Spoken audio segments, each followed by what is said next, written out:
মধ্যে এমন কিছু মানুষ থাকবে যাদের আমল নামায় তুমি চেয়ে দেখবা, আমল নামা যখন আমার বান্দা পাবে তখন ফেরেশতারা তোমরা তো সাক্ষী থাকবাই, কিয়ামতের ময়দানে ওই আমল নামার মধ্যে দেখবা যে এই আমল নামায় নফল ইবাদতের সওয়াব আছে। সুবহানাল্লাহ। তো সেটা হলো সেই ফেরেশতাদের কাজ কি? সেই ফেরেশতা দুই দলে বিভক্ত। কয় দলে?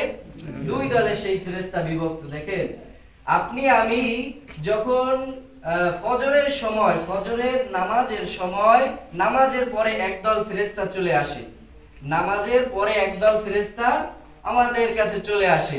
সেই ফেরেশতা দীর্ঘ আসরের নামাজ পর্যন্ত থাকে। বলেন, প্রথম দলের যে ফেরেশতাগুলা আমাদের শরীরে যারা আসে, যারা নেক আমল এবং বদ আমল সবকিছু আল্লাহ পাক রব্বুল আলামিনের কাছে বলতে থাকে, সেই ফেরেশতারা দুই দলে বিভক্ত। তো প্রথম দল হলো যারা ফজরের পরে আসে এবং আসর পর্যন্ত থাকে। কোন থেকে কোন পর্যন্ত? ফজর থেকে আসর পর্যন্ত।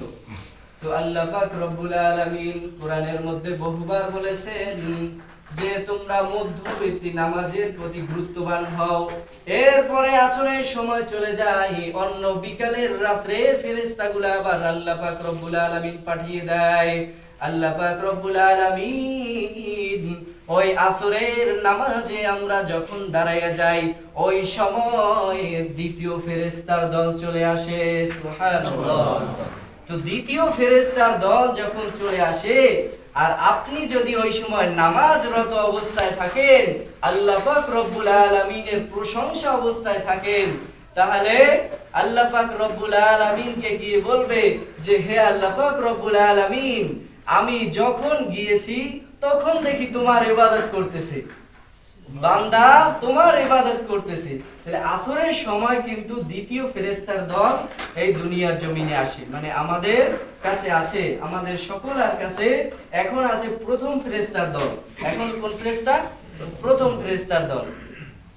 তো আল্লাহ পাক রব্বুল আলামিন ওই ফেরেশতা পাঠিয়ে দেয়। প্রথম ফেরেশতার দল আসরের নামাজের সময় চলে আসে। আপনি আসরের নামাজের সময় যখন খেতের মধ্যে থাকেন অথবা ঘুমিয়ে থাকেন, ওই ফেরেশতা কিন্তু এসে দেখে আপনি ঘুমানো। আর যদি আপনি আসরের সালাতটা আদায় করে নেন, আজানের সাথে সাথে যদি মসজিদে চলে আসেন, তাহলে ওই সর্বপ্রথম ওই ফেরেশতা এসেই দেখে আপনি আল্লাহর কদমে লুটিয়ে আছেন। সুবহানাল্লাহ। তাহলে আমরা পারবো না ইনশাআল্লাহ আসরের নামাজ কিন্তু আমাদের অনেকে চলে যায় অলসতার কারণে। দুপুরে আমরা খাওয়া দাওয়ার পরে ঘুমিয়ে থাকি বা বিভিন্ন রেস্ট নেই, এই সময় কিন্তু আসরের নামাজটা চলে যায়, আজান হয়ে যায়, মুয়াজ্জিন আজান দিয়ে ডাকতেছে, কিন্তু আপনার ঘুম ভাঙতেছে না। তো এইগুলো ফেরেশতা আসার, তবে যাওয়ার একটা সময়, যাওয়ার সময় কখন? যখন ফজর পুরা রাত্র থাকে। ওই দ্বিতীয় দল ফেরেশতা পুরা রাত্র আপনার কাছে থাকে।